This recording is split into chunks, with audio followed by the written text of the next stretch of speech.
অনৈতিক কাজের তো কোথাও কোনো জায়গা নাই। আমি তাকে চিনি না, কাজে শিক্ষার্থী কোথাকার সেটাও আমার জানা নাই। সে বলে নাই অন্তত যে এখানকার শিক্ষার্থী। আমার শিক্ষার্থী হলে হয়তো চিনতে পারতাম, আমার শিক্ষার্থী না।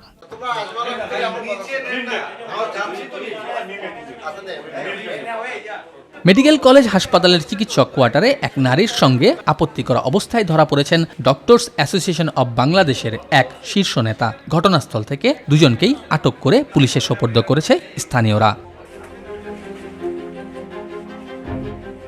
ঘটনাটি ঘটে মঙ্গলবার ৫ আগস্ট বিকেল ৪:৩০টার দিকে। রংপুর মেডিকেল কলেজ হাসপাতালের চিকিৎসকদের জন্য নির্ধারিত কটেজে ওই নারীসহ পাওয়া যায় ড্যাবের রংপুর বিভাগীয় সাংগঠনিক সম্পাদক ও রমেক হাসপাতালের ICU in charge doctor ABM Maruful হাসানকে। প্রত্যক্ষদর্শীরা জানান, একজন নারীকে নিয়ে সন্দেহজনক আচরণ করছিলেন তিনি। বিষয়টি নজরে এলে স্থানীয় কয়েকজন এগিয়ে গিয়ে সরাসরি কটেজে প্রবেশ করেন এবং দুজনকেই অনৈতিক কর্মকাণ্ডে লিপ্ত অবস্থায় আটক করে পুলিশে খবর দেন। খবর পেয়ে দ্রুত ঘটনাস্থলে পৌঁছান রংপুর মেডিকেল কলেজের পরিচালক ব্রিগেডিয়ার জেনারেল আশিকুর রহমান। তিনি উপস্থিত থেকে স্থানীয়দের সঙ্গে কথা বলেন এবং পরে দুইজনকে পুলিশের কাছে সোপর্দ করেন। এখানে মেডিকেল কর্তৃপক্ষ আমাদেরকে সংবাদ দেয়, আমরা আসার পর আমরা বেশ কিছু লোকজন দেখতে পাই। তারা জানায় যে এখানে দুজন অনৈতিক কার্যে তারা স্থানীয় লোকজন আটক করছে।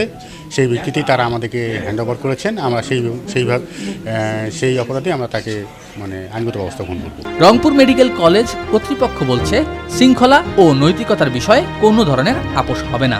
চিকিৎসকদের মর্যাদা ও প্রতিষ্ঠানটির ভাবমূর্তি রক্ষায় নেওয়া হবে যথোপযুক্ত ব্যবস্থা। এখন আইন এবং পুলিশ আর আমাদের বিভাগীয় তদন্তের ব্যবস্থা সেটা পরবর্তীতে হবে, কিন্তু এটা তো উপস্থিত করা যাবে না। এখন আমার যেটা আইনগতভাবে ওসি সাহেব, পরিচালক মহোদয় ওনাদের সাথে কথা বলার সাপেক্ষে যেটা জানা গেল সেটা হচ্ছে যে আমাকে ওসি সাহেবকে একটা লিখিত দিতে হবে যে আমার যেহেতু এই প্রিমিসেসটা আমার অংশে পড়েছে, সেই হিসাবে তাদের কার্যক্রম প্লাস নিরাপত্তা দুইটাই আমার দেখার বিষয়। সেই হিসাবে ওসি সাহেবের কাছে হস্তান্তর করা হবে। এখন বাকিটা আইন অনুযায়ী যা হয় সেটাই হবে।